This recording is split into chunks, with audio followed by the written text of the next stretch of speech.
90 കഴിഞ്ഞതായ പ്രിയപ്പെട്ട ഉസ്താദ്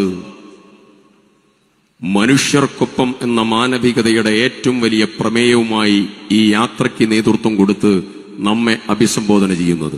ഈ കാലഘട്ടത്തിൽ മനുഷ്യരോടൊക്കെ ഇത് പറയാൻ സർവശക്തൻ കാന്തപുരം ഉസ്താദിന് നൽകുന്നതായ അനുഗ്രഹീതമായിട്ടുള്ള കഴിവും പ്രാഗൽഭ്യവും സർവശക്തനോട് നന്ദി പറയാനും കടപ്പെട്ടിരിക്കാനും ഈ സന്ദർഭം പ്രത്യേകം എടുത്തു പറയാനും ആഗ്രഹിക്കുന്നു. ഇതിന്റെ ചിന്ത, ഇതിന്റെ ആകുലമായിട്ടുള്ള പ്രയാസകരമായ ഇന്നത്തെ സാമൂഹ്യ സാഹചര്യത്തിലുള്ള മനുഷ്യർക്കൊപ്പം എന്ന പ്രമേയത്തിന്റെ ചിന്ത എത്രത്തോളം പ്രാധാന്യമുള്ളതാണ് എന്ന് എടുത്തു പറയേണ്ടതില്ല.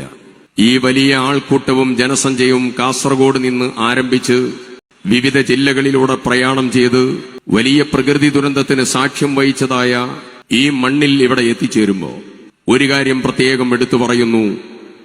സംഘടനാശക്തിയുടെയും ഒരുമയുടെയും ഇച്ഛാശക്തിയുടെയും ആത്മീയ പ്രഭയുടെയും ഏറ്റവും വലിയ നേർവരയായി ഈ കേരള യാത്ര പ്രശോഭിക്കുന്നു എന്നുള്ളത് പ്രത്യേകം എടുത്തു പറയാൻ ആഗ്രഹിക്കുന്നു. മനുഷ്യരെ അകറ്റി നിർത്തലല്ല വേണ്ടത് എന്നുള്ളത്, മനുഷ്യരെ ചേർത്ത് നിർത്തുകയാണ് മനുഷ്യനായ ഒരു വ്യക്തിയെ സംബന്ധിച്ച് വേണ്ടത് എന്നുള്ളത്.